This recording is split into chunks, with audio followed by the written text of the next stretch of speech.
On a freezing night in the heart of Russia, one of Europe's biggest clubs walked onto the pitch expecting total control. They didn't come for a battle, they came to dominate.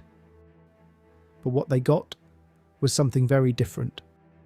What they got was a wake-up call. This wasn't just a loss for Inter Milan, this was the night they were exposed. But first, we need to rewind 2 years. In 2010, Inter stood at the top of world football. After winning the Serie A, Coppa Italia and UEFA Champions League under manager Jose Mourinho, they were untouchable. Inter possessed power, experience and control. But over time that control began to slip, and by 2012 something had changed. With recent departures of the instrumental Jose Mourinho and key players such as Mario Balotelli and Samuel Eto'o, their system looked older, slower, predictable. Meanwhile, their opponents, Rubin Kazan, were everything Inter weren't. Disciplined, compact, patient, and on their home turf. One team had history, the other had a game plan. From the very first minutes, something felt off. Inter had the ball, but no control. Their passes lacked purpose. It wasn't long before they were punished. Within 2 minutes, Rubin struck.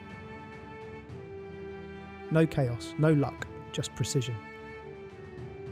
A precise cross from Rubin's number 10 and a misplaced clearance allowed them to take the lead within 2 minutes of kickoff. In the cold air of Russia, Inter's confidence started to crack early. Rubin Kazan weren't chasing the game. They were controlling it without the ball. Tight defensive blocks. No space between the lines. Inter passed and passed and passed. But every pass led nowhere. And when Rubin eventually moved forward, it was fast, direct and dangerous. They stretched the pitch, turning defence into attack in seconds. By now, Inter weren't just struggling. Even after making substitutes, they were unravelling. The structure they stood by was gone. The confidence that carried them was gone. Rubin Kazan could smell weakness, so they began to exploit it. Every mistake punished, every weakness exposed. Rubin struck again. A loose ball led the Russian side striker into a dangerous position, and with a precise finish, their lead had doubled. And just as reality began to set in, Rubin let Inter know they weren't finished.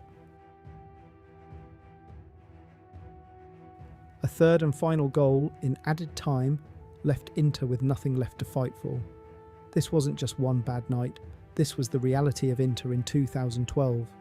A team still living in the past, in a game that had already moved on. Because while Inter stood still, teams like Rubin Kazan were evolving, smaller clubs, smarter systems, less money, better structure. And in modern football, structure beats status. On paper, this was just another Europa League match, but in reality, it was a warning, a shift, and the night Inter Milan were quietly left behind. Thank you for watching. If you enjoyed, please consider subscribing, and I will see you next time.